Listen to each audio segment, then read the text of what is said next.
Olá, pessoal! Hoje nós estamos juntos para discutir um tema bastante desafiador para todos nós. Eu diria que é um dos temas mais difíceis e, de certa forma, bastante comum em alguns tipos, que são as arritmias cardíacas fetais. De uma forma didática, eu acabei dividindo esse tema, por ser um tema um pouquinho pesado, em duas aulas. Então, a primeira aula, nós vamos falar sobre o ritmo cardíaco irregular e sobre as taquiarritmias, e na aula 2, que seria a arritmia cardíaca fetal 2, nós vamos falar sobre as bradicardias, o ritmo bradicárdico.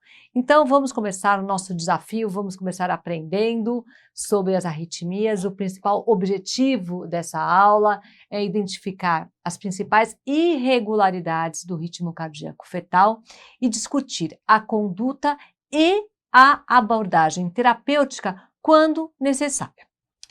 Então, a arritmia cardíaca fetal ela é definida pela presença de qualquer irregularidade do ritmo cardíaco fetal não associada à contração uterina ou o ritmo cardíaco fora do padrão de normalidade. Nós já conversamos sobre isso na aula de ritmo, de avaliação do ritmo cardíaco fetal, que a frequência cardíaca normal no feto, ela tem um range bem amplo, né? E ela oscila entre 110 e 180 batimentos por minuto. Então, quando nós temos uma frequência cardíaca persistente inferior a 110 ou acima de 180 ou um ritmo irregular, nós estamos frente a uma arritmia cardíaca. Com relação às arritmias cardíacas fetais, elas têm uma incidência de 0,5 a 2% dos fetos. Elas podem representar a primeira forma de apresentação de algumas cardiopatias. Veja a importância do seu reconhecimento, né? E dentro desse contexto, o reconhecimento precoce do mecanismo que está gerando a arritmia, ele é fundamental, devido à possibilidade dessa arritmia levar a um comprometimento da gestação e das consequências hemodinâmicas. Nós sabemos que alguns casos de arritmia, tanto bradi quanto taquiarritmia, podem levar a um quadro de ciência cardíaca fetal, um quadro de hidropsia, se sustentada por muito tempo. Portanto, é muito importante que a gente saiba reconhecer a irregularidade, ou seja, as arritmias dentro do feto. E uma consideração bastante importante é que é uma condição que nós conseguimos conduzir intraútero. O que eu quero dizer? Quando você identifica uma alteração do ritmo cardíaco e sabe qual é o tipo de ritmo cardíaco que está acontecendo naquele momento, você tem condições de tratar o feto, tratando a gestante, ou nos casos que não é imperioso o tratamento, nós podemos orientar essa gestante e realizar um acompanhamento dessa gestante. Com relação à sua prevalência, sem dúvida nenhuma, ela corresponde mais ou menos a 10 a 20% dos encaminhamentos para a realização do eco fetal. Na nossa rotina é muito comum você receber uma gestante e a hipótese diagnóstica na solicitação do pedido é arritmia cardíaca. E quando nós vamos avaliar, muitas vezes nós não identificamos esse ritmo cardíaco irregular. Eu diria para vocês que a causa mais comum é quando o obstetra, em consulta de rotina, ele vai avaliar o ritmo e ele pega uma bradicardia. Muitas vezes essa bradicardia que ele está relatando é uma bradicardia que corresponde à pausa que nós observamos nos casos de extrassistolia no feto. Nós vamos conversar bastante sobre isso daqui a pouquinho. Portanto, frente a um quadro de arritmia fetal, eu estou realizando um exame, identifico um ritmo cardíaco irregular, uma arritmia, eu tenho que ficar atenta a dois fatos. O primeiro é a possibilidade desta arritmia estar associada com uma cardiopatia congênita. Normalmente são cardiopatias congênitas mais complexas. E ao fato desta arritmia fetal poder desencadear uma instabilidade hemodinâmica no feto. Portanto, frente a uma arritmia fetal, é mandatório a solicitação do ecocardiograma fetal. Com relação às técnicas, nós já conversamos bastante na aula de avaliação do ritmo cardíaco normal no feto, quais são as formas, né, as técnicas que nós temos para analisar o ritmo cardíaco. Rapidamente, para a gente dar uma lembradinha, nós podemos avaliar através do modo monodimensional, né, que a partir de uma imagem de 4 câmaras, eu chamo o meu cursor, oriento o meu cursor para a parede do ventrículo e a parede do átrio, obviamente dependendo da posição fetal, pode ser a parede do átrio com a parede do ventrículo, aqui ou aqui, né? E nós chamamos o modo monodimensional, que vai realizar o quê? Uma varredura em um único plano da relação deste cursor. Então, aqui eu venho para o meu modo monodimensional, aqui está a varredura e as cavidades correspondentes, né? Então, se eu tenho ventrículo aqui, eu tenho ventrículo. Se eu tenho átrio aqui, aqui eu tenho átrio. E, com isso, eu consigo identificar aqui a parede do ventrículo, aqui a parede do átrio e vejo como está sendo a condução átrio-ventricular, átrio-ventricular, átrio-ventricular. Nesse caso, é um ritmo cardíaco regular com uma condução 1:1. Chamando o cursor da frequência cardíaca, eu consigo estabelecer qual o valor da frequência cardíaca entre 2 ou 3 batimentos, de acordo com o preset do seu aparelho. Eu comentei com vocês, nós que somos cardiologistas, a gente acaba, a maior parte acaba optando por avaliar o ritmo cardíaco por meio do traçado do Doppler. Eu, pessoalmente, prefiro muito, eu acabo utilizando muito o modo Doppler pulsátil, né? E para que eu consiga ter a relação átrio-ventrículo, poder avaliar essa avaliação, eu opto por 2 métodos que são os que eu mais gosto, o que eu mais utilizo. Então, é a avaliação do fluxo mitro-aórtico, né? Então, a gente coloca o cursor exatamente numa projeção que você está mostrando no plano de 4 câmaras, a aorta, a saída da aorta, eu coloco a amostra do cursor entre a aorta e a mitral e eu obtenho este traçado, normalmente o traçado é a onda bifásica, né, e a onda monofásica. A onda bifásica corresponde ao fluxo de entrada e a onda monofásica ao fluxo ventricular. E aqui eu consigo perfeitamente avaliar, então, a condução, o ritmo cardíaco, seria irregular ou irregular. Então, átrio-ventrículo, átrio-ventrículo, átrio-ventrículo. Um outro modo que eu tenho optado bastante é no plano dos 3 vasos, quando eu coloco a pulmonar, a aorta e a veia cava superior, eu avalio a relação entre o fluxo da aorta com a cava superior. Então, o que eu faço? Eu chamo os 3 vasos, coloco a amostra do Doppler exatamente nessa região, onde eu consigo aferir o fluxo da aorta e o fluxo da veia cava superior. Olho no meu traçado do Doppler pulsátil e nesse traçado eu identifico o fluxo da veia cava superior e o fluxo aórtico, que corresponde ao fluxo ventricular, né? E quando eu vejo o fluxo da veia cava superior, a gente já aprendeu também sobre isso na aula de avaliação do Doppler, né? Os padrões de Doppler no feto.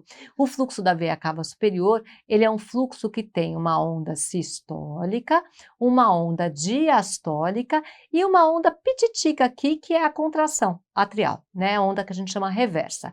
Como eu quero avaliar a relação entre um batimento ventricular e o batimento atrial, o que eu vou ver? Eu vou ver a condução ventricular relacionada com essa ondinha que é da contração atrial.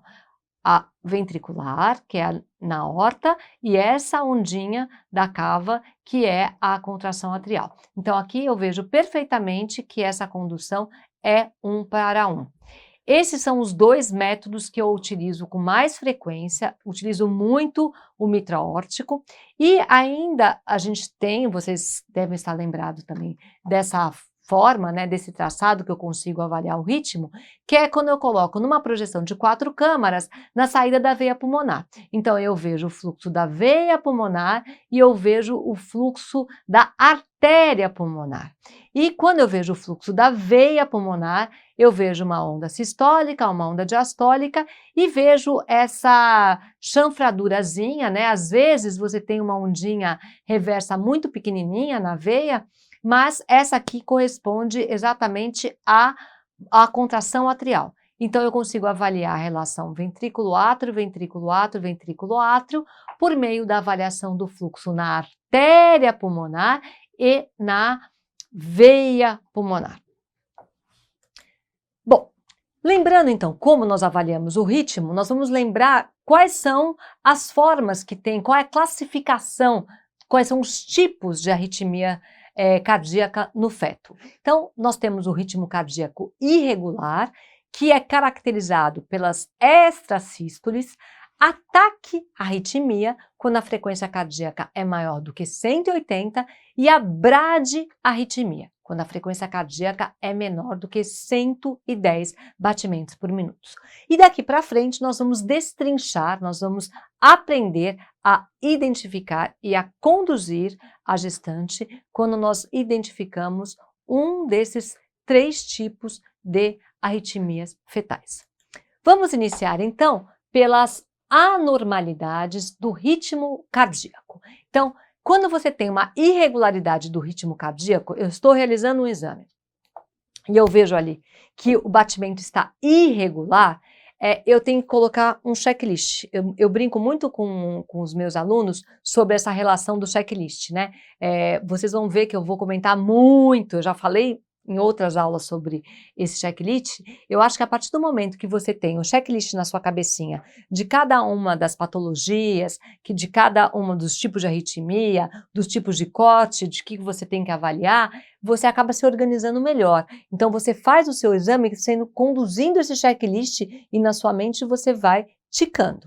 Então o que nós temos? Qual é o nosso checklist? 1. Qual é a frequência cardíaca desse feto? 2. Como é o ritmo cardíaco? 3. Essa arritmia que eu estou identificando, ela é permanente? Pá, pá, pá, pá, pá, pá, pá, pá, pá, pá, pá, pá, ou pá, pá, pá, ou tá, tu, tu, tum, tá, tu, tum. Se ela está durando durante todo o meu exame e permanecendo depois, ou se é um flash, se é uma arritmia que está ali naquele momento que entra e sai, né? Um outro fator que é muito importante no meu checklist é qual a relação entre os intervalos de tempo. Nós também já falamos sobre esses intervalos de tempo quando nós falamos na aula de avaliação do ritmo cardíaco fetal, né?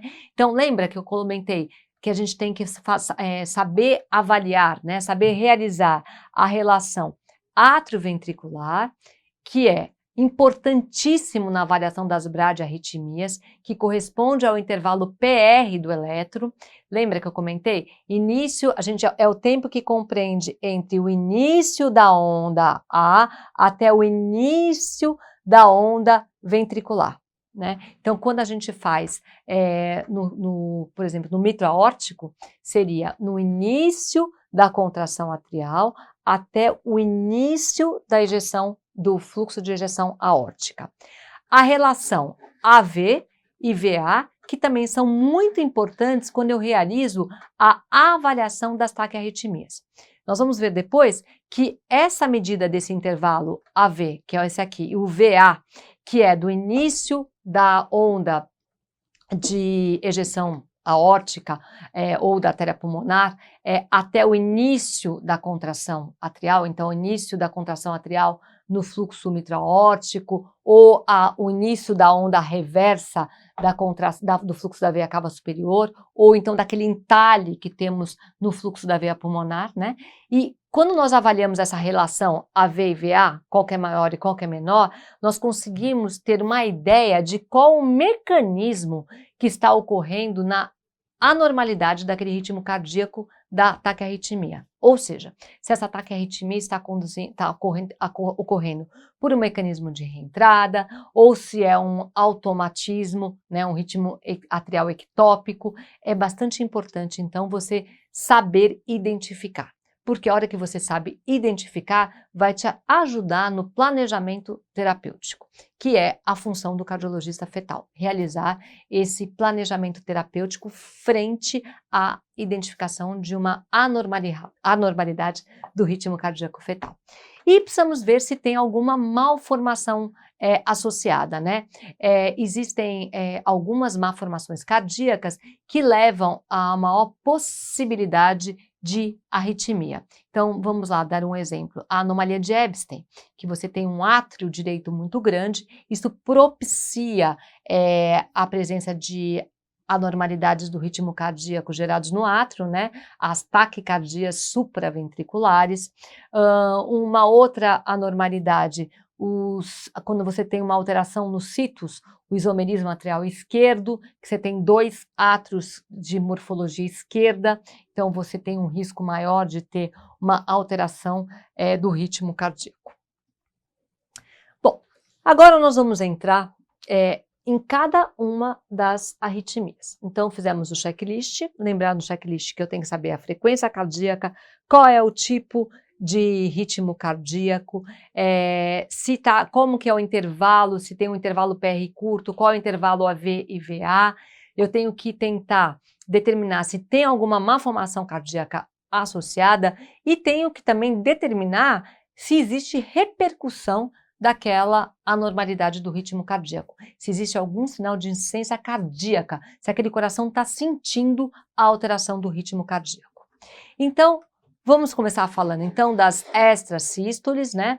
O que são as extrasístoles? A extrasístole ela é definida como um batimento precoce ou prematuro, tomando-se de base a relação do batimento precedente.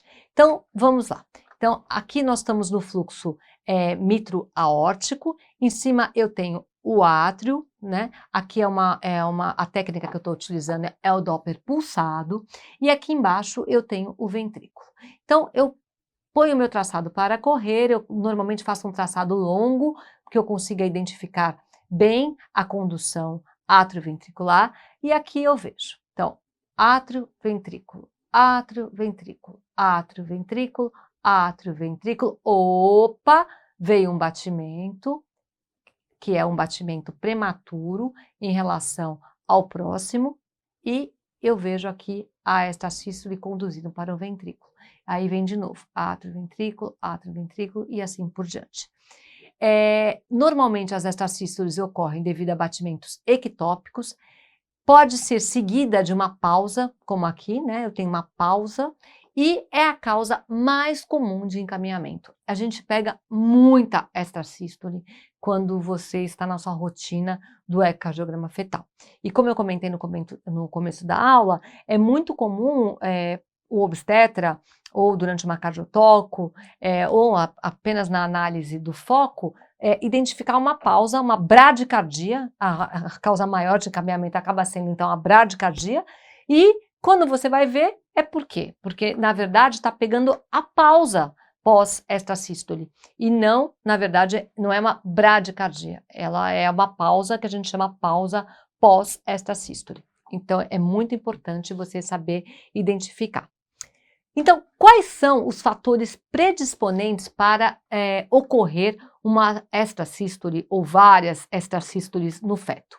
Estímulo simpático. Então, é aquela gestante que chega referindo que está tomando muito café, muita Coca-Cola, xantinas, chá mate, chá verde, os estimulantes, né? Uma gestante que está frente a um estresse emocional, vejam, eu falo para sempre, essa é uma das causas mais comuns que a gente vê de extrasístoles no feto. Normalmente você começa a conversar com a grávida e começa a perguntar o que ela está tomando, se ela estava com quadro de infecção, blá, blá, blá, blá, e quando você vê, alguma coisa aconteceu. Ou é o estresse no trabalho, que hoje é muito comum, ou é o estresse familiar, e etc.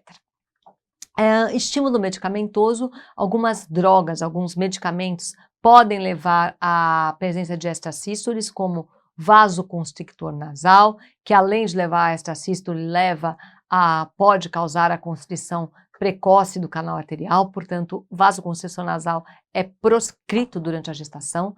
Salbutamol, algumas gestantes que são asmáticas e fazem uso do salbutamol podem apresentar quadro de extrasístole no feto, gestante fumante e cardiopatias com sobrecarga volumétrica do átrio, aquilo que eu comentei com vocês, a anomalia de Ebstein, que ela se caracteriza pela dilatação acentuada do átrio direito, né? Então você tem um átrio distendido, um átrio direito dilatado, que propicia a presença de irregularidade do ritmo cardíaco, extrasístole.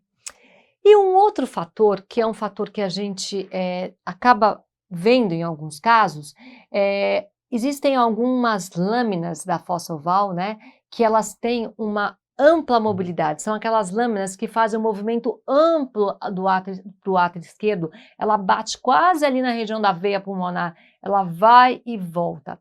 Essa redundância do septo primo para o átrio esquerdo, ela pode estar associada, ela pode ser a etiologia de uma irregularidade do ritmo cardíaco, no caso das extrasístoles. Bom, com relação à classificação, quais são os tipos de extrasístoles que nós encontramos? Nós podemos ter as extrasístoles supraventriculares e a ventricular, sendo que as extrasístoles ventriculares são muito raras, e quando você faz uma proporção entre a presença, né, a incidência de extrasístole atrial e ventricular, é 10:1, ou seja, é 10 vezes mais comum você ter uma extrasístole atrial do que uma ventricular. Então, se tiver que chutar, chutem extrasístole supraventricular ou extrasístole atrial. E dentre ao quadro de extrasístole supraventricular ou extrasístole atrial, como eu acabei de comentar, ela é a mais comum, né? É frequente no final do segundo trimestre e no terceiro trimestre, principalmente. A maior parte são benignas e revertem espontaneamente antes ou logo após o parto. Normalmente são essas gestantes que chegam para você com algum fator desencadeante. Eu, sinceramente, a maior parte dos quadros de extrasístole que eu tive, eu consegui identificar de alguma forma o fator desencadeante. Ou era o estresse, ou um quadro de infecção, muita infecção urinária, ou teve um caso que eu peguei com muitas extrasístoles, era um ritmo bem difícil de ser avaliado, bem maluquinho assim, e a gestante estava ingerindo 5 xicarazinhas de café Nespresso, né? Ou seja, estava super estimulada, né? Então, a hora que você conversa com a gestante, que você tira o fator desencadeante, você tem uma excelente resolução do quadro. Às vezes demora um pouquinho, 2 semanas, 3 semanas, mas você consegue reverter. Em 2 a 3% dos casos, você pode ter vários focos, né, vários focos ectópicos que estão desencadeando essas extrasístoles atriais ou supraventriculares, e elas podem evoluir para um quadro de taquicardia supraventricular. Dentro desse contexto, nós vamos já explicar daqui a pouquinho, as extrasístoles supraventriculares ou atriais que não são conduzidas para o ventrículo são aquelas que têm maior chance de evoluir para a taquicardia supraventricular. Nós já vamos falar sobre isso. E em 1 a 2% dos casos, a extrasístole supraventricular ou atrial, ela está associada com cardiopatia congênita. Então, vamos estudar um pouquinho essas extrasístoles, né? Então, as extrasístoles supraventriculares, elas podem ser classificadas com relação à sua condução e com relação à forma de apresentação. Então, vamos lá. Condução. Elas podem ser conduzidas para o ventrículo ou elas não são conduzidas para os ventrículos. Então, aqui a gente vai ver daqui a pouquinho como que a gente faz a diferenciação daqui para cá. E com relação à forma de apresentação. Você pode ter uma gestante que você está fazendo o exame e de repente você pega uma extrasístole, daí vai o exame, outra extrasístole, outra extrasístole. Então, extrasístoles isoladas e raras. Você pode ter extrasístoles isoladas mais frequentes. E você pode ter um ritmo mais caótico, né? Que são aqueles casos que você tem 2 extrasístoles, 3 extrasístoles seguidas, 4 extrasístoles seguidas, que a gente chama de bigeminismo, trigeminismo e quadrigeminismo. Nós vamos depois comentar também sobre a forma de apresentação. Então, vamos começar entendendo qual é a diferença entre a extrasístole atrial conduzida e não conduzida para o ventrículo. Eu adoro esse desenho, né, esse esquema, ele é bastante didático, então a gente vê aqui, nó sinoatrial, né? Então nasceu aqui o batimento e o que acontece? Aqui surge uma extrasístole, né? Essa extrasístole surge fora do período refratário. Lembra que eu falei que a gente tem a condução do estímulo do átrio para o ventrículo, passando pelo nó atrioventricular? Então, quando ocorre a passagem do estímulo pelo nó atrioventricular, ocorre um atraso que a gente chama de período refratário. Então, quando a extrasístole ela surge fora do período refratório, a extrasístole, ela passou para o ventrículo, né? Então, ela veio aqui, nasceu o estímulo, ele já seguiu o seu caminho, passou do período refratário, saiu a extrasístole. Então, ela passou para o ventrículo. E quando, esse é um exemplo, que eu adoro esse exemplo, que a gente já comentou, né? Vamos lá, a gente está no mitro aórtico, né? Em cima, aqui eu tenho o batimento atrial, uma onda bifásica, enchimento diastólico, contração atrial, linha de base, e aqui eu tenho o batimento ventricular. Então, vamos avaliar como está sendo a condução do átrio para o ventrículo. Então, o átrio conduz para o ventrículo, o átrio conduz para o ventrículo, o átrio conduz para o ventrículo, o átrio conduz para o ventrículo, apareceu uma extrasístole. Só que essa extrasístole, logo na sequência, aparece aqui o quê? Um batimento ventricular. Ou seja, essa extrasístole, ela conduziu para o ventrículo e veio um novo batimento, átrio-ventrículo, átrio-ventrículo, átrio-ventrículo e átrio-ventrículo, tá? Então, você tem uma contração ventricular precoce seguida da extrasístole. Olhem como está a extrasístole e o batimento ventricular. Extrasístole prematura em relação a cá e um batimento ventricular precoce. Então, esse é o caso de extrasístole conduzida para o ventrículo.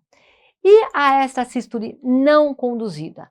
É aquela extrasístole que atinge o nó atrioventricular dentro do período refratário. Então, aqui ela veio a condução do estímulo elétrico no nó sinusal, chega aqui até o nó atrioventricular.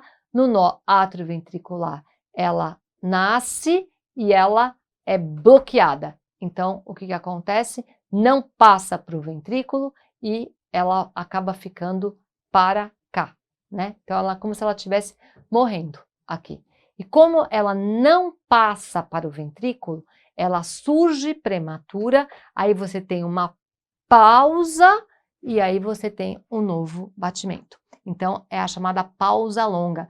Essa é muito comum, é aquela que o obstetra ou que o próprio ultrassonografista acabam pegando um batimento que eles acabam achando que é uma bradicardia. E não é a bradicardia, é essa pausa que a gente está detectando, né? E a grande importância de saber se essa sístole foi ou não foi conduzida para o ventrículo é que, nos casos de extrasístole não conduzida para os ventrículos, 13% pode evoluir para uma taquicardia supraventricular. Então, quando você percebe que você tem uma taquicardia, uma extrasístole supraventricular não conduzida, é importante que o ecocardiograma seriado ou a avaliação do ritmo cardíaco por meio do sonar, pelo próprio obstetra, seja realizado num espaço mais curto, porque você tem esse risco de evoluir para uma taquicardia supraventricular que pode gerar consequências hemodinâmicas para o feto. Fique bem claro, a extrasístole, ela não gera repercussão para o feto. Ela não gera tanto a não conduzida quanto a conduzida. Então, aqui um exemplo, esse exemplo é bem bonitinho. Então, aqui eu estou bem na microaórtica, né? Aqui em cima eu tenho o átrio, aqui embaixo eu tenho o batimento ventricular, tá? Então, vamos lá. Átrio, ventrículo, átrio, ventrículo, átrio, ventrículo, átrio, ventrículo, átrio, ventrículo, átrio, ventrículo. Opa! Apareceu aqui um batimento prematuro que não foi seguido de um batimento ventricular. Vejam, faz uma pausa longa e aí vem de novo a condução. Átrio, ventrículo e assim por diante. Então, aqui eu não identifiquei uma contração ventricular precoce. Portanto, essa extrasístole ela foi bloqueada e ela não passou para o ventrículo.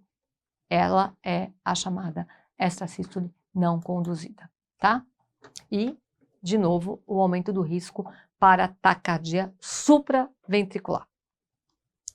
Aqui um exemplo que eu adoro, um feto que eu realizei o exame, e ele é um ritmo bem difícil, né? Porque tinha de tudo, então nós vamos ver como dá para ver os tipos de extrasístole. Esse feto tinha as duas. Então vamos lá. Mesma coisa, né? Estava na microaórtica, então eu consigo ver o batimento ventricular e o batimento atrial, e vamos ver a relação. Átrio, ventrículo, átrio, ventrículo, átrio, ventrículo, ventrículo, um batimento prematuro, passou para o ventrículo, então ela conduziu. Aí veio um batimento atrial, um batimento ventricular, opa, apareceu um batimento prematuro e não conduziu para o ventrículo. Então aqui eu tive o que? A pausa sem um batimento ventricular precoce. Então aqui é a chamada pausa pós-extrasistólica. E aqui vai de novo a avaliação do ritmo. Então, lembrar que passou para o ventrículo, quando passa para o ventrículo, você tem um batimento ventricular prematuro, seguido da extrasístole. Quando o batimento é bloqueado, não conduzido, você não identifica aqui a contração ventricular. Bom, com relação, então, esse é o tipo de condução. Então, ela pode ser conduzida ou não conduzida para o ventrículo. Então, fiz o meu diagnóstico, guardei ali. Agora eu vou para a segunda parte. Eu vou avaliar se essas extrasístoles supraventriculares ou atriais, se elas estão incidindo de uma forma isolada. Então, vem tudo normal, ou normal, são batimentos isolados. Esses batimentos isolados normalmente são raros, esporádicos, né? E o frequente. O frequente pode ser com padrão definido ou sem padrão definido. O que significa com padrão definido ou não? Quando ele é frequente sem padrão definido, é que você tem várias extrasístoles isoladas que estão muito frequentes. Então, tuf, tuf, tuf, tuf. Agora, quando você tem o padrão definido, é quando aparece uma duplinha de extrasístole ou um trio, ou aparecem 4. Então, você tem 2 juntas, 3 juntas, 4 juntas. Esses casos, quando existe esse padrão definido, é muito que a gente acaba definindo como sendo meio um ritmo caótico, aumenta muito o risco para taquicardia supraventricular. Então, esses casos precisa ficar bem de olho, é importante vocês ficarem bem de olho, porque pode realmente evoluir para a taquicardia supraventricular. Então, esse é um exemplo, um feto de 22 semanas, que chegou no nosso serviço, né, onde eu trabalho, e, na verdade, esse feto tinha ido realizar um ultrassom, e no ultrassom foi identificada uma taquicardia supraventricular com frequência de 240. Quando chegou, ela foi encaminhada para o nosso serviço, para internação e tratamento da taquiarritmia. Quando chegou, eu fui realizar o exame e olha o que eu encontrei. Eu encontrei um ritmo em bigeminismo e trigeminismo, ela alternava muito, né? Então, a dupla aqui, 1, 2, 1, 2, 1, 2, e o trio, 1, 2, 3, pausa, 1, 2, 3, e assim vai, né? E nós acabamos optando por internar, porque, vejam, a gente sabe que o bigeminismo e o trigeminismo, ele aumenta o risco para você ter um ataque cardíaco supraventricular. É por isso que eu internei a paciente? Não, é porque quando eu fui realizar o exame, primeiro que tinha história de ter pego uma ataque cardíaco supraventricular de longa duração, de mais ou menos 20 minutos, durante o exame que ela tinha feito naquele dia. E segundo, olhem o que eu via aqui. Eu via uma lâmina de ascite e eu via uma lâmina de derrame pericárdico. Ou seja, esse derrame pericárdico que estava aqui e mais essa ascite, que na verdade não era uma lâmina, era uma ascite discreta, né? Mostram que esse feto estava tendo uma repercussão hemodinâmica. E a esta sístole não leva à repercussão hemodinâmica. Se ela não leva à repercussão hemodinâmica, o que fez com que esse feto de 22 para 23 semanas tivesse derrame pericárdico e ascite? É porque está entrando taquicardia supraventricular, sabe-se lá quanto que está entrando, porque a gente não tem como monitorar, a gente não faz eletro nem holter do feto. Então, nesse caso, nós internamos, deixamos ela monitorada, ela internou às 18 horas, quando foi 22 o feto entrou em taquicardia sustentada e nós já começamos a tratar essa paciente internada. Então, vejam a importância de você saber alguns conceitos relacionados à irregularidade do ritmo cardíaco.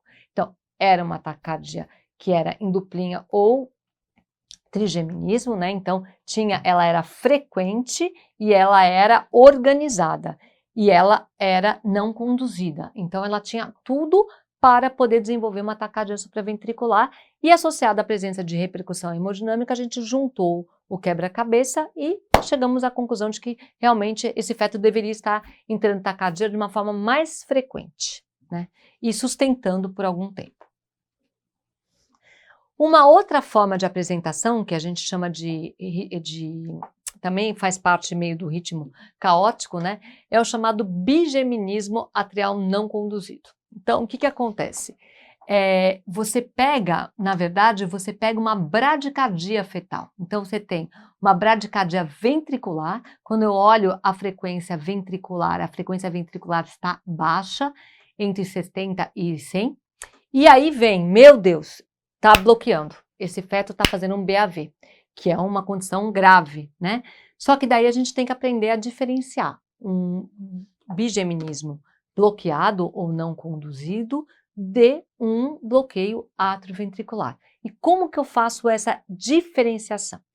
Quando você tem o bigeminismo atrial não conduzido, a frequência atrial ela é irregular. Vejam como ela é irregular, né? O átrio está batendo de uma forma irregular em relação ao ventrículo. Ao passo que no bloqueio atrioventricular você tem um átrio mais regular. O átrio tem uma frequência mais alta em relação ao ventrículo, ele está dissociado, mas ele é regular. Então, olha que interessante esse caso.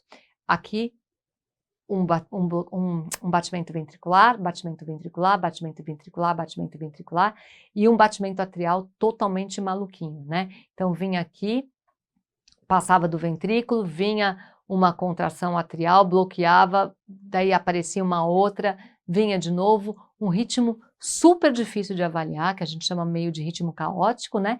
E o pavor, né? Você tinha a nítida sensação, o feto, assim, você olhando a imagem, o feto estava realmente em bradicardia. E quando você olhava a frequência entre os ventrículos, né, a frequência ventricular, era uma frequência reduzida em torno de 72 batimentos por minuto. Esse feto estava com 26 semanas e também foi bem interessante porque essa grávida estava ingerindo um pouquinho mais de cafeína, ela estava bastante estressada com coisas de trabalho e nós conseguimos em 3 semanas, 3 ou 4 semanas, 3 semanas, nós melhoramos, a gente tirou todos os fatores de risco, conversei com a obstetra, ela tirou uma licença do trabalho, ficou quietinha lá, mais zen, e conseguimos reverter para ritmo cardíaco regular. E nunca mais apresentou nada. Esse é um outro fator. Às vezes, a imaturidade elétrica do coração também propicia esse tipo de evento. Então, conforme você vai tirando os fatores desencadeantes e o feto vai amadurecendo a parte elétrica, você vai tendo uma melhora da resposta. Com relação à conduta, super importante. Essa conduta, quem realiza normalmente é o cardiologista pediátrico, o cardiologista fetal. Então, é importante, quando você identificar uma anomalia do ritmo cardíaco, você encaminhar esse feto para a avaliação ecocardiográfica.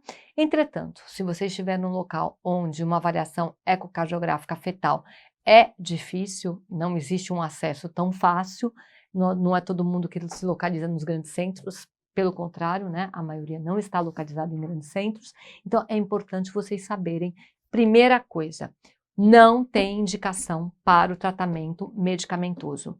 Ritmo cardíaco irregular, ou seja, extrasístole supraventricular e extrasístole ventricular, não se trata com medicação.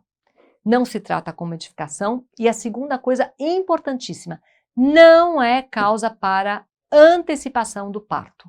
Não existe a menor indicação de você antecipar o parto, a não ser que esteja fazendo uma taquicardia supraventricular e esse feto esteja uma idade gestacional acima de 35 semanas. Aí é outro contexto. Você vai tratar porque a extrasístole desencadeou uma taquicardia supraventricular sustentada. Mas os casos de bigeminismo atrial não bloqueado, os casos de bigeminismo, trigeminismo, quadrigeminismo, que você não tenha nenhum indício que esse feto está evoluindo com taquicardia supraventricular, não é para tratar.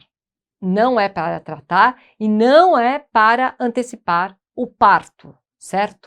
O que nós temos que fazer? Nós temos que fazer o diagnóstico, você tem que saber identificar qual é o tipo de extrasístole, se ela é conduzida, não conduzida, se ela é isolada ou não, e você vai abraçar essa gestante e vai orientar. Então, você vai orientar para suspender xantina, cafeína, se tiver com quadro infeccioso, vamos conversar com o obstetra para tratar esse quadro infeccioso. Se tiver frente a um estresse emocional, tentar melhorar a situação para essa grávida, se for o trabalho, se for familiar, tentar ajudá-la nesse contexto, apoio psicológico e fazer um controle dessa arritmia. Como que a gente indica esse controle? O ecocardiograma seriado, aí depende muito do tipo de extrasístole. Se é uma extrasístole não conduzida, dá para você fazer, conduzida, você pode fazer o tratamento, mandar a grávida vir com você a cada 15 dias. Então, ele é conduzido e é isolado. A cada 15 dias, você pode pedir para fazer um eco e pode pedir que durante esses 15 dias que faça um controle na própria consulta com o obstetra por meio do sonar, controle do foco. Agora, se você tem uma extrasístole frequente, fazendo de forma com bigeminismo ou trigeminismo, você está vendo que essa extrasístole ela é supraventricular não conduzida, é aconselhável que esse segmento seja mais próximo. Eu costumo, nos casos das extrasístoles frequentes e que são não conduzidas, eu peço para vir a cada semana para controlar, né? E ainda peço, se caso vá passar no obstetra, para realizar o controle do foco. Com relação à opção de parto, não há contraindicação absoluta para um trabalho de parto normal. Então vamos lá, você pegou uma gestante com 37 semanas, 38 semanas, fazendo um monte de extrasístole, e ela quer evoluir para parto normal. Ela pode evoluir para parto normal, só que existe um problema.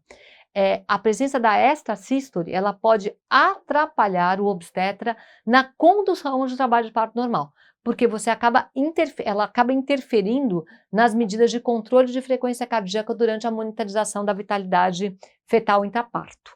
Então, é uma razão ali que o obstetra vai ter que pesar risco e benefício e ele que vai discutir com a gestante qual é a forma melhor, nesse caso, para a resolução se é trabalho de parto normal ou se vai para uma cesariana, né?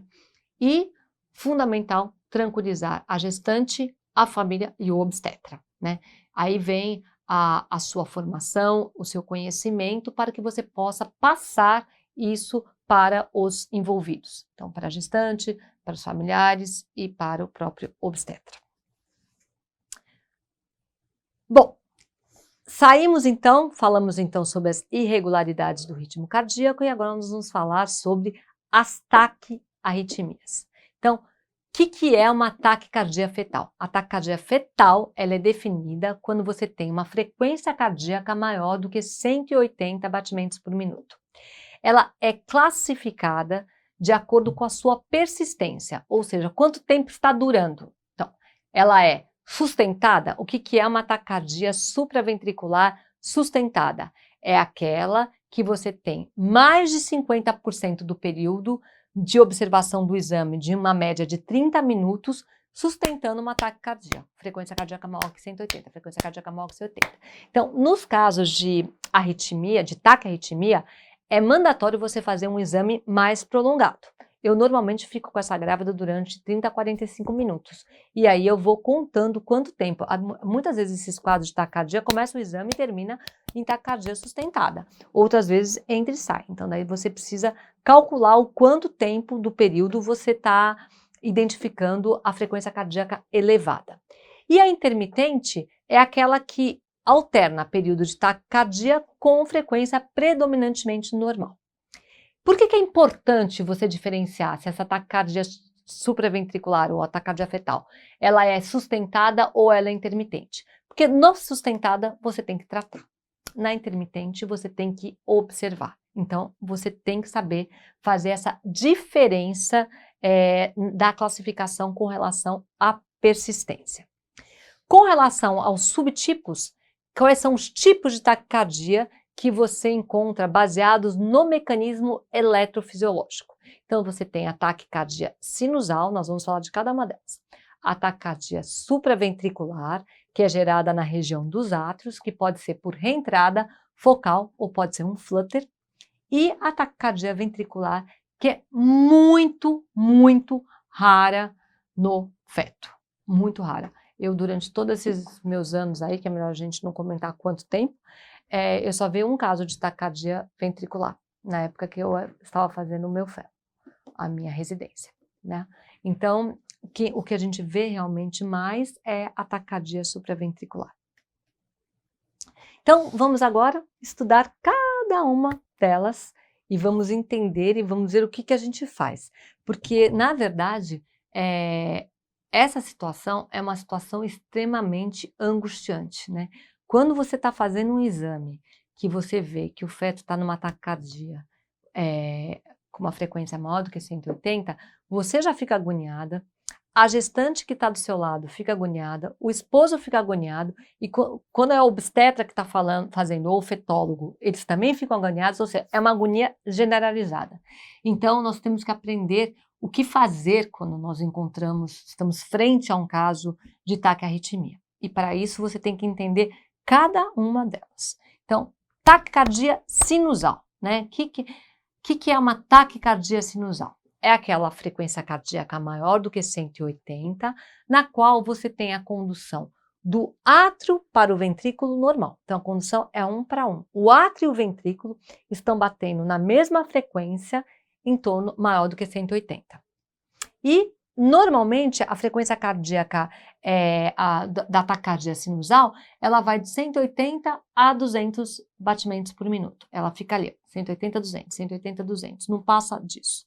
Então, a taquicardia sinusal, frequência cardíaca média, varia de 180 a 200.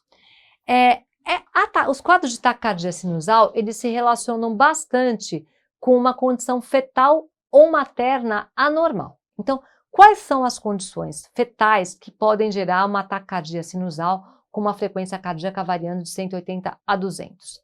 Estresse fetal, hipóxia fetal, né?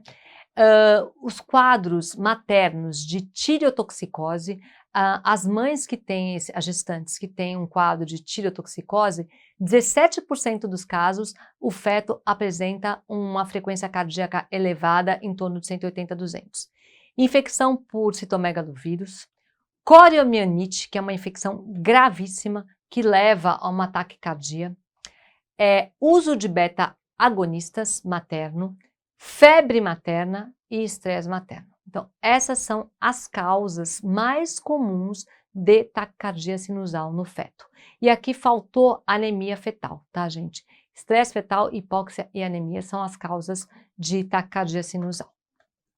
Os casos de taquicardia sinusal não requerem tratamento específico, nós devemos identificar a causa e tentar resolver o problema, né? Então, estresse fetal, hipóxia, vamos ver o que está acontecendo aqui. Tireotoxicose, trata a mãe. Infecção por CMV, trata. Coriomielite, trata. Tira o beta-agonista. Resolve o problema de febre e controla o estresse materno. Então, aqui não requer um tratamento medicamentoso específico para o tratamento da taquicardia sinusal. Então, lembrar, taquicardia sinusal, condução 1:1 do átrio com ventrículo, frequência cardíaca média entre 180 e 200 batimentos por minuto. Aí nós vamos para uma condição grave, que é a chamada taquicardia supraventricular, né? A taquicardia supraventricular é a forma mais comum de taquicardia. Ela tem uma incidência em torno de 70 a 75% dos quadros de taquicardia.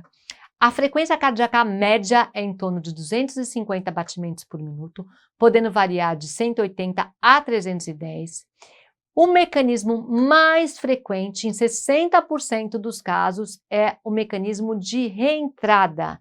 Então, o que acontece? Você tem uma via acessória, na qual o estímulo elétrico é conduzido da via acessória através do nó atrioventricular, do átrio para o ventrículo. Então, o que acontece aqui? Você tem a condução do estímulo elétrico, que nasce no nó sinusal, né? Esse estímulo elétrico é conduzido do nó sinusal para o átrio ventricular e vai para o ventrículo. Como você tem essa via acessória, a via acessória conduz o estímulo elétrico através do nó atrioventricular, do átrio para o ventrículo e volta. Então, ocorre o quê? Fica fazendo esse movimento circular e levando a um aumento da frequência cardíaca, tá? É uma condição grave que pode levar a comprometimento hemodinâmico, hidropsia e óbito fetal em 35% dos casos. Para que o feto fique hidrópico, esse bebê ele tem que sustentar uma taquicardia supraventricular, mas sustentar por no mínimo 36 horas. Então, não é assim. Tem uma taquicardia, começou a taquicardia supraventricular, o feto vai entrar em hidropsia. A maior parte dos casos, você consegue tratar. Eu já peguei casos, uns 2 casos, que chegaram para mim com feto hidrópico, ou seja, esse feto devia estar em taquicardia supraventricular há um bom tempo, né?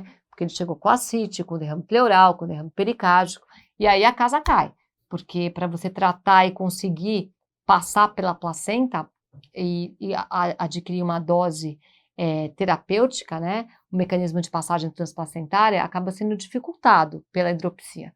Então, é uma condição que realmente tem que ficar de olho e, se identificada, tem que ser imediatamente encaminhada para um ecocardiograma fetal e para o cardiologista pediátrico fetal.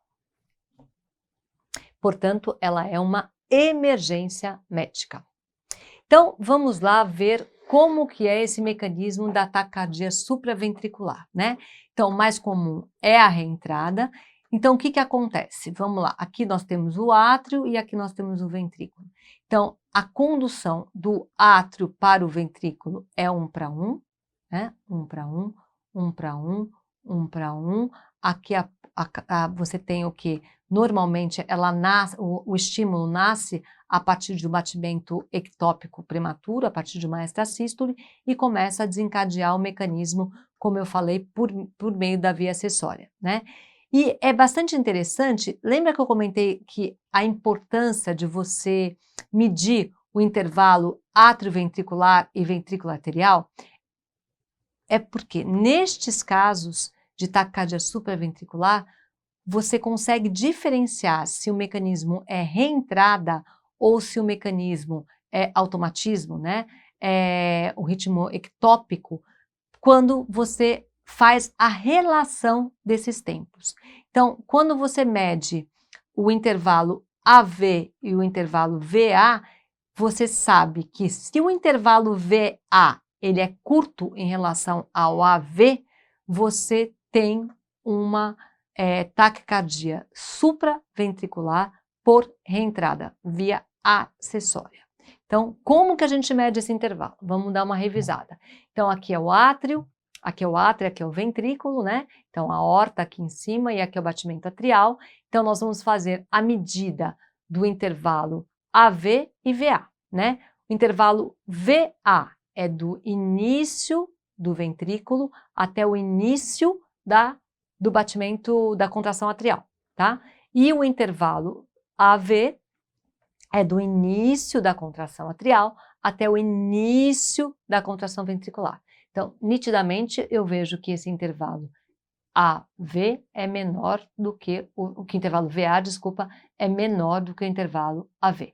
Intervalo VA curto, mecanismo reentrada. Então, é importante a gente diferenciar. Então, vamos lá ver de novo como que a gente mede os intervalos de uma forma bem didática. A gente já viu esse slide na aula de ritmo cardíaco normal, então vamos lá. Eu tenho aqui embaixo o ventrículo e aqui eu tenho o átrio, tá? Átrio, ventrículo, átrio, ventrículo. Onde que eu estou? Eu estou no corte dos 3 vasos, onde eu coloquei o fluxo aórtico abaixo da linha de base e acima da linha de base está o fluxo da veia cava superior. E eu tenho aquela ondinha que a gente fala que é a onda A reversa da contração atrial. Então, eu vou pegar essa ondinha, onde ela começa, início dela, até o início do ventrículo, e ventrículo com átrio. Aqui eu meço a condução AV e aqui eu meço a condução VA. Então, aqui eu tenho uma taquicardia supraventricular por reentrada, porque o intervalo VA é mais curto do que o intervalo AV. Ok? Esse é um exemplo de um feto em taquicardia supraventricular. Olhem como é que fica, né? A gente vai ver a frequência cardíaca entre os 2 batimentos em torno de 227 batimentos por minuto. Esse feto estava sustentando a taquicardia, o que significa sustentar mais do que 50% do tempo do meu exame, que dura no mínimo 30 minutos, e esse feto precisou ser internado e tratado. Já tinha uma linha de ascite aqui. Aqui, mostrando como que eu faço a medida da frequência cardíaca e a avaliação do ritmo pelo modo monodimensional. Muitos cardiologistas pediátricos optam por fazer ainda pelo modo monodimensional, principalmente nos casos de flutter, sentem uma maior afinidade por esse tipo de traçado. Como eu já disse, eu ainda prefiro pelo Doppler. Então, eu adquiro uma imagem em 4 câmaras, né, e vejo, chamo o meu cursor passando entre a parede ventricular e a parede atrial, e aqui eu vou ver o traçado correspondente à varredura. Então, aqui embaixo eu tenho a frequência atrial, aqui em cima eu tenho a frequência ventricular. A condução é de 1 para 1, né, 1 para 1 para 1 para 1, com uma frequência cardíaca de 258 batimentos por minuto, uma taquicardia supraventricular. E avaliar a repercussão. Como eu disse, esses quadros de taquicardia supraventricular sustentada, eles podem levar a uma repercussão hemodinâmica com sinais de hidropsia, caracterizado pela presença de ascite, derrame pericárdico, derrame pleural, edema de nuca. Portanto, nesses casos, é fundamental realizar a avaliação do score cardiovascular. O score cardiovascular, nós realizamos todas as vezes que nós temos um feto com comprometimento hemodinâmico. Então, nós vamos pegar parâmetros pelo Doppler, parâmetros ecocardiográficos e de fluxo de Doppler, e vamos dar nota a esses parâmetros. A nota 10 é score 10. Conforme você vai tirando os pontos, você vai mostrando que você tem um comprometimento da função comprometimento hemodinâmico da função cardíaca daquele feto.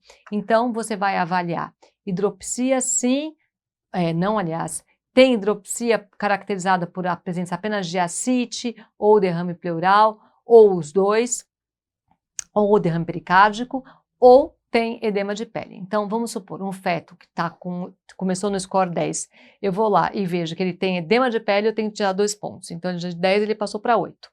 Avaliação do Doppler na veia umbilical ou no duto venoso. A gente usa bastante a avaliação pelo duto venoso, né? Lembra que o duto venoso, ele não tem onda reversa, né? Quando começa a aparecer essa onda reversa, é um sinal bastante preocupante, então a avaliação do duto venoso é bastante importante, e a avaliação do fluxo da veia umbilical. Lembra, o padrão da veia umbilical, ele é contínuo. Quando ele se torna pulsátil, é que você está tendo um grande comprometimento hemodinâmico desse feto. A variação dos sinais cardíacos, né? Nós avaliamos o índice cardiotorácico, nós já falamos sobre ele, e vamos dar nota, né? Quanto que está esse índice cardiotorácico, quando maior do que 0,5 pela circunferência, ou maior que 20, menor que 20, nós damos a nota com menos 2 pontos.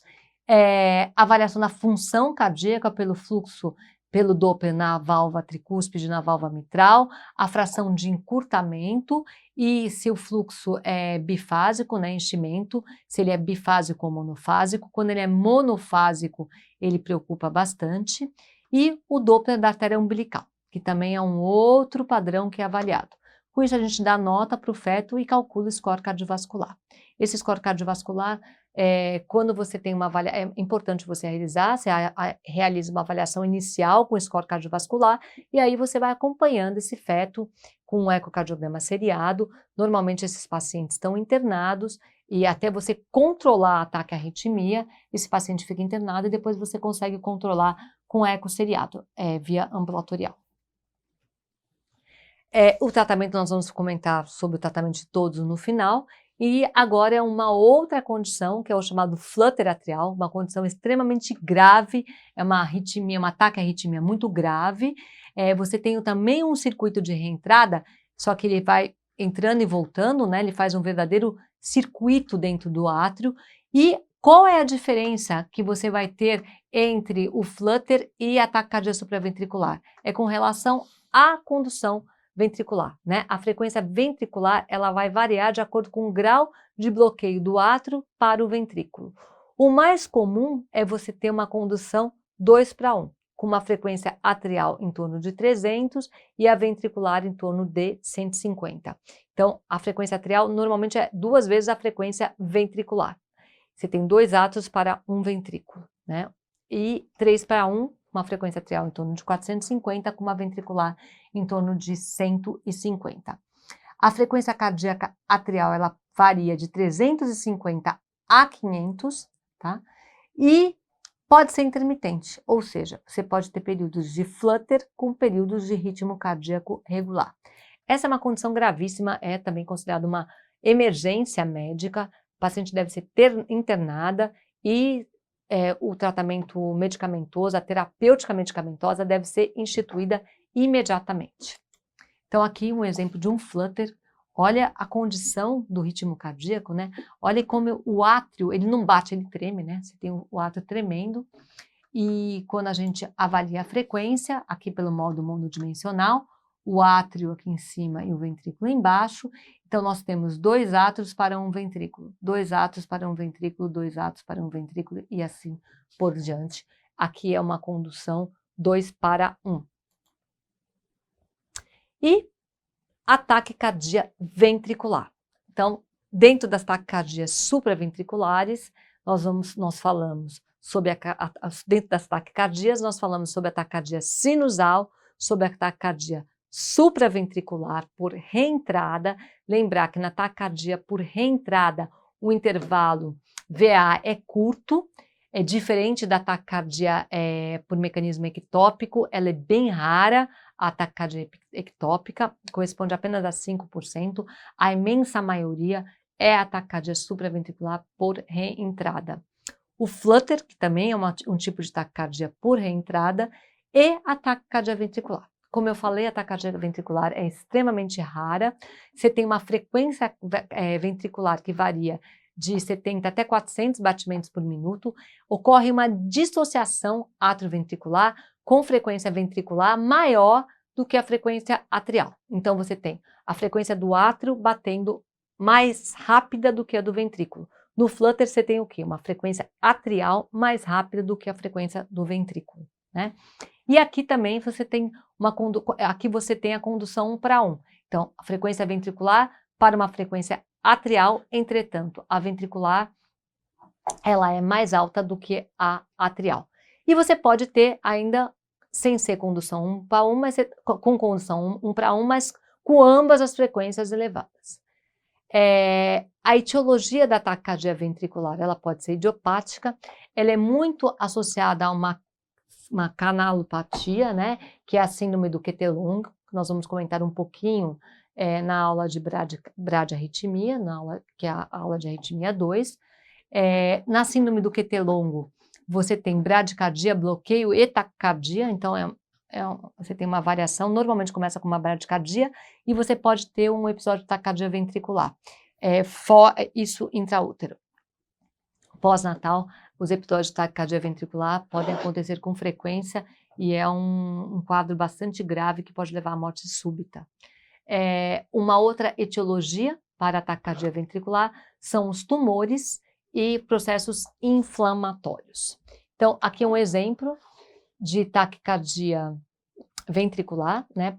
Aqui uma posição de 4 câmaras, aqui os átrios e os ventrículos. Então, cursor, varredura pelo modo M. Então, aqui eu tenho o átrio e aqui eu tenho o ventrículo. Então, o que acontece? A frequência ventricular, ela é mais rápida do que a frequência atrial.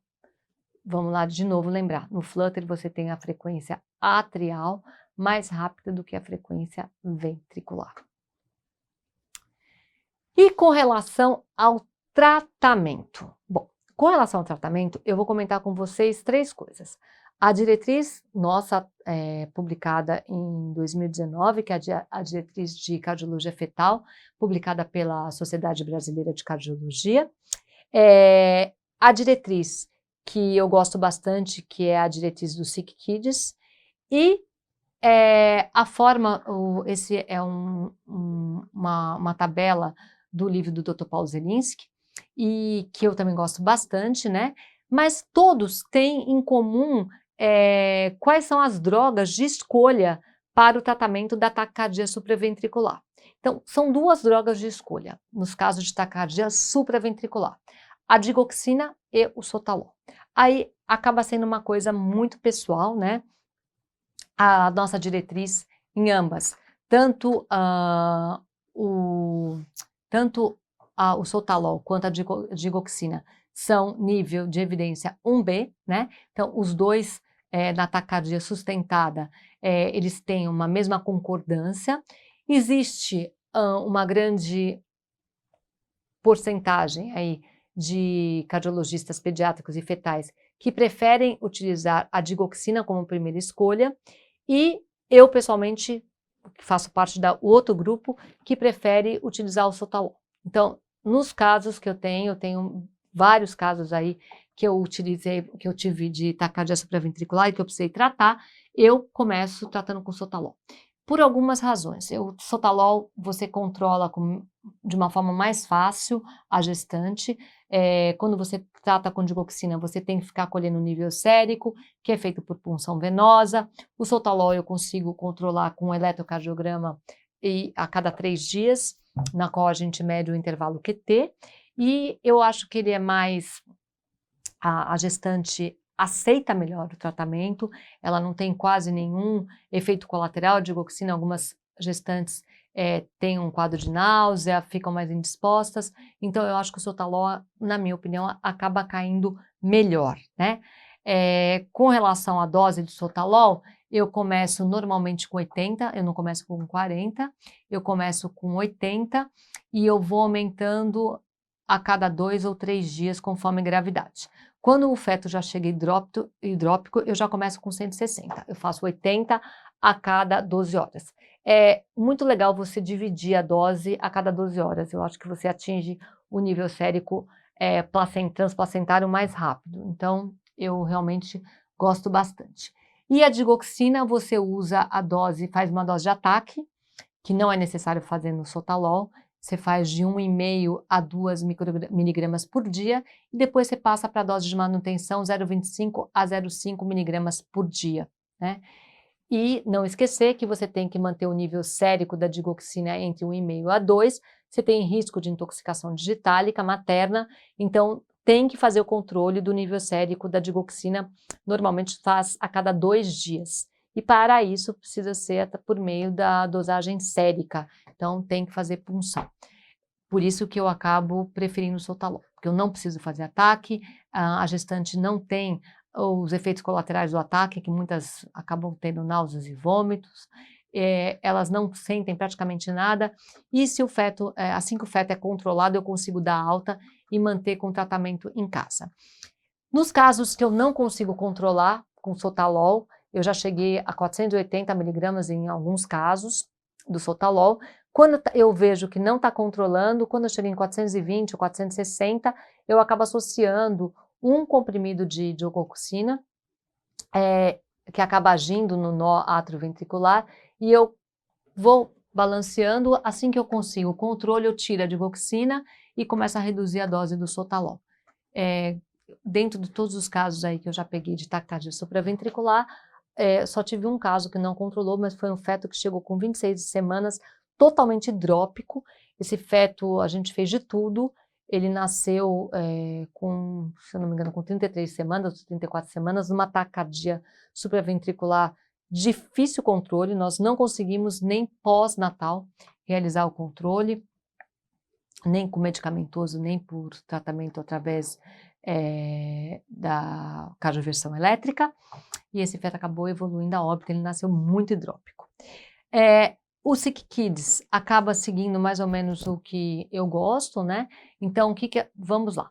O que a gente faz, né? Então, se você está frente a uma taquicardia, você tem que saber primeiro se ela está sustentada ou ela não é sustentada. Ela é intermitente, ela não sustenta durante o seu exame.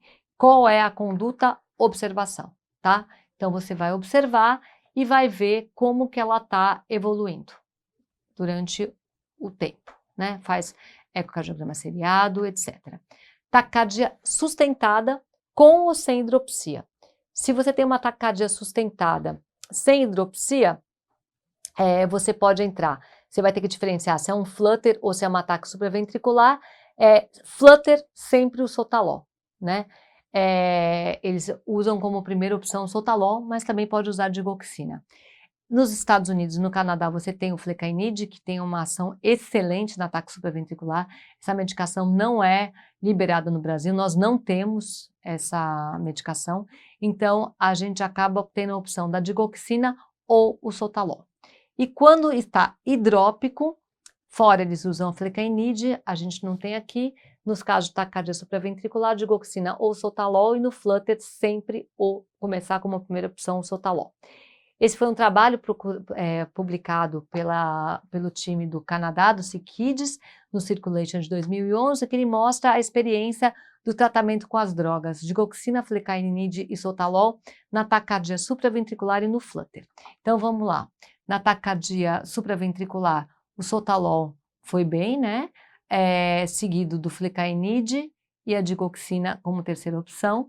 E ele comparou, né? Digoxina com o Sotalol foi significativo P, Flecainide com Sotalol significativo, e a digoxina, quando comparada com Flecainide, ela não teve um P significativo. E no flutter, o Sotalol ganha de quase todos, né? Com P significativo, em todas as condições, menos quando você compara digoxina com Flecainide, né? Então, conclusão. O Flecainide é muito bom na taquicardia supraventricular, E a opção da digoxina ou sotalol acaba sendo muito, que eu brinco, a gosto do freguês, né? Mas eu sou fã de cadeirinha de sotalol, no nosso serviço a gente usa sotalol sempre. E concluindo, o reconhecimento das irregularidades do ritmo cardíaco é fundamental na vida fetal. Ataque à arritmia sustentada é considerado uma emergência médica e impõe terapêutica transplacentária. A detecção de extrasístole supraventricular não requer tratamento medicamentoso e não é indicação para antecipação do trabalho de parto. Bom, essa aula é uma aula que eu considero uma das aulas mais difíceis do curso. Eu quero que vocês assistam a aula, tirem as suas dúvidas e, por favor, eu estou à disposição para responder perguntas. Se vocês quiserem mandar casos, a gente pode avaliar juntos e vamos aprender juntos. É sempre um desafio o tratamento das arritmias cardíacas e agora nós vamos, na próxima aula, comentar sobre as bradiarritmias. Vamos lá, vamos já comentar um pouquinho sobre o nosso próximo tema. Tchauzinho.